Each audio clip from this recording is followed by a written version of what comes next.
Now Juliet comes across the Tempest Station, and a lot of people probably missed this, but there's actually whispers there too. They're really faint, so here I'll play them for you. First, this is the whisper when Juliet first arrives at the Tempest Station. It sounds like the whisper saying, "It's Juliet." And again. And then also right before she opens the contraption to get inside the Tempest Station, there's a faint whisper. It's really hard to hear, but it says Juliet too. The first time I'll play it for you, it'll be in regular, and second time it'll be a little bit amplified.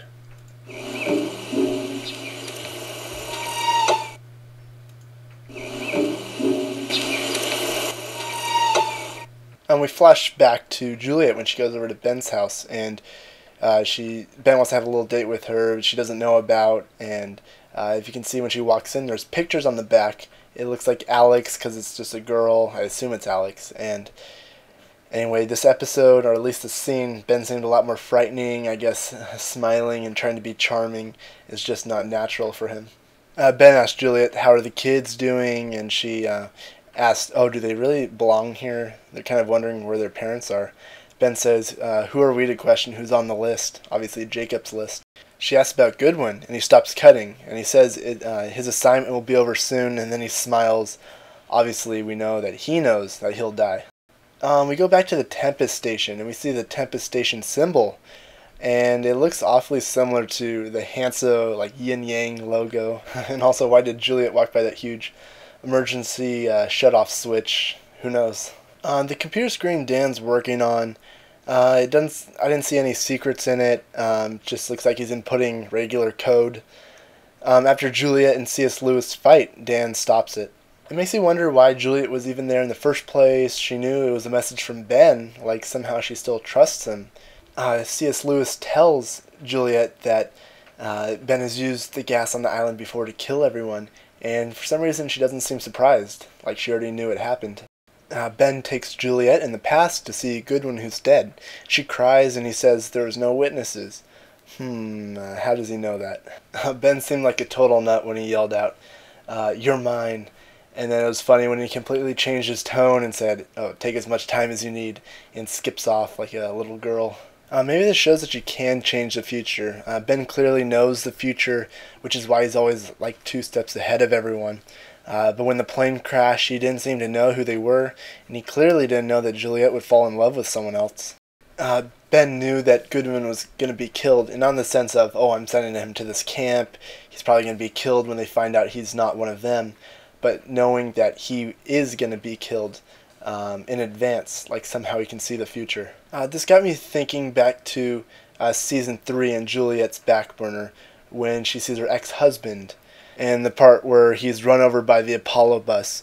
Maybe Ben hired someone to run him over, or maybe it was actually Ben that ran him over. Maybe he's trying to kill every man she's ever loved. Probably not, but maybe even the man Saeed killed at the golf course. Her ex-husband, then Goodwin, maybe eventually Jack, as Juliet warns him later. Things happen, and it ends up back in the present. Jack ends up kissing Juliet. The kiss was almost like an afterthought, but it happened.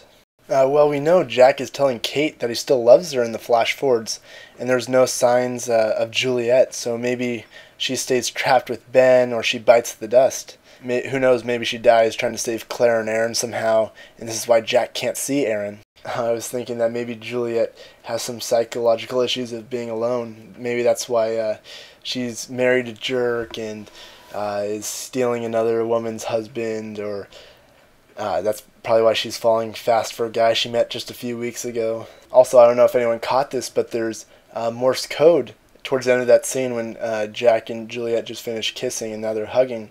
The camera pans out and it shows flickering lights.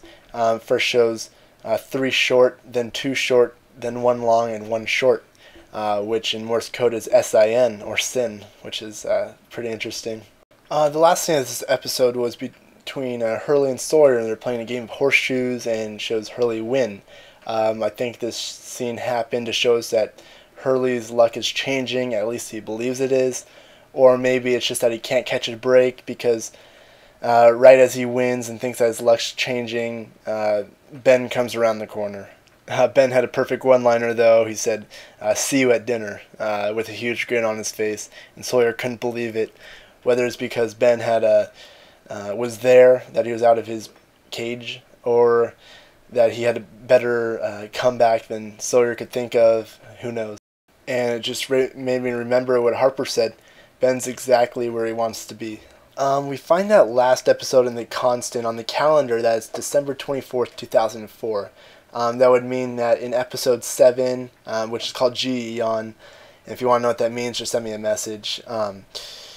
It probably means that December 26th, 2004 will fall on that date. And if you remember, the tsunami hit in real life in the South Pacific on December 26th, 2004, probably maybe somewhere where the island is. I don't know if they'll try to incorporate that into the show. A lot of people think they might. I guess we'll have to find out. Okay, that's it. I'm done. I will see you guys next week. Again, the past 2 have been on Tuesday. I know I said Monday. Just all depends on how busy I am during the weekend. I'll try to have it up on Monday, though, for episode 7. Looking forward to it. Looks great. We'll find out who the other 2 Oceanic 6 members are. Looking forward to it. I'll see you guys later, and God bless.